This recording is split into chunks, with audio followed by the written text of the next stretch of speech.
Hi, and welcome to the Bridgetown Daily. My name is Krista Nutor, and I'm one of the leaders of the Racial Justice Committee at Bridgetown. Now, we're going to have a little bit of fun with this daily because this past week, it was announced that Disney Plus was bringing Cinderella to its platform. Now, if you're not familiar with the Cinderella story, here's the 15-second version. It's a story created in 1634 of a down-on-her-luck, fatherless girl saved from her wicked stepmother by a fairy godmother and a handsome prince, and went on to become one of the Brothers Grimm's best-known works, published in their 1812 fairy tale collection. But the version that I'm talking about today wasn't just any Cinderella. No. The Cinderella I'll be talking about came out 2 decades later in 1997. It was the Roger and Hammerstein version with singer Brandy as a princess and a wonderfully diverse cast. Yes, this was the first ever Black princess.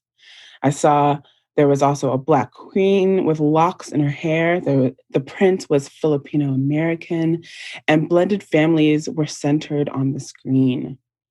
There seemed to be no borders and no questions about it being weird or out of place. It just was. Everything belonged there. For me, that moved it from being just a diverse cast to a more inclusive space. And as a child watching this, I soaked it all in. I finally saw myself in a princess for the first time ever. Ever. And I would not shut up about it. And I wasn't like loud about it, but I soaked it in quieter ways. I would braid my hair just like the Cinderella that I saw on screen. And I would look out the window waiting for my fairy godmother who ideally looked like Whitney Houston, like on the movie, to come tell me that everything and anything was possible. I can remember so vividly recreating the scenes 1,000 times in my own little corner of my room, prancing around, singing softly, and looking longingly out the window at God knows what. This was a moment of Black history for me. And if you saw the response on social media when the news of the film's re-release was announced a couple weeks ago or last week, you would probably see that it was a big deal for a whole lot of other people as well. In fact, when it was released in 1997, it reached a whopping 23 million households, which is an estimated 60 million viewers in just one night. I feel like that should tell you something, that this wonderfully diverse and inclusive setting attracted so many people. You might be wondering, okay, we get it. Why is this girl going on and on about a movie that came out 2 decades ago? Well, one, representation matters. It does. It really just does.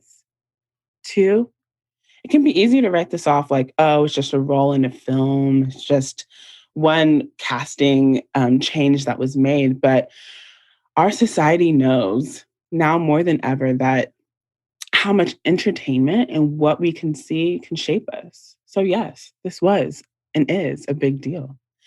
Three, I want to highlight that Black history is not limited to just the inventors and people who said quotable things. While that's all great, and we should learn about those things, we should really study and learn about them. It's also about celebrating all of the Black contributions to society, even the ones on screen, and especially the ones that impact our children and how they see themselves in the world around them, like it did for me. And four, here's the kicker. We are called to inclusivity.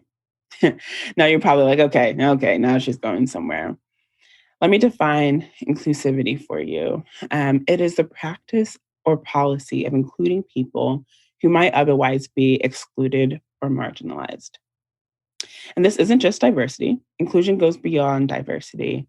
Terence Lester says that diversity invites people to the table, but then inclusion empowers their voice to be heard while they're at the table. So in the movie, for example, the diverse cast was one thing, but then the ability to share a story that was shaped by a diverse set of voices took it to a whole nother level. There was no tokenism here. Inclusiveness is actually a value of Bridgetown's Racial Justice Committee. And what that means for us is we respect each other, we value diversity, and we are committed to equity and equality. We are on this journey as brothers and sisters in Christ because of the love that we have for each other and for God.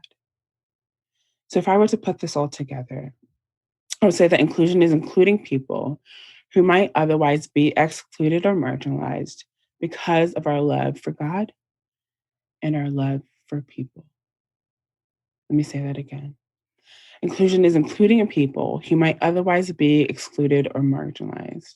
And we do this because of our love for God and our love for people.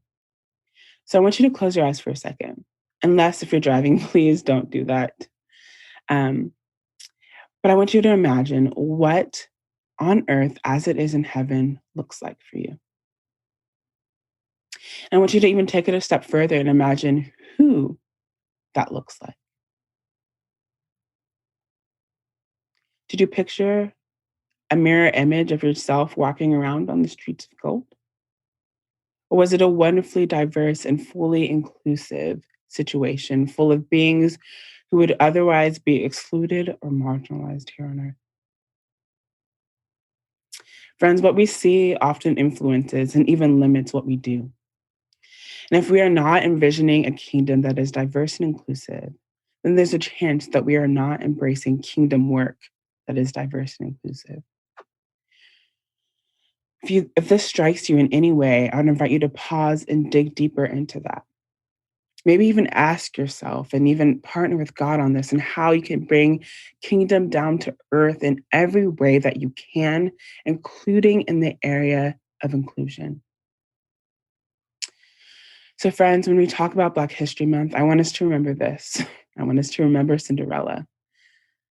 As funny as that may sound, because inclusivity can have long lasting effects in the kingdom and on earth, in a fictional world or in our real world.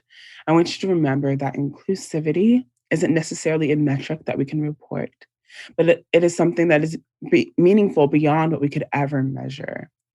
It shows a world in the light that it should be.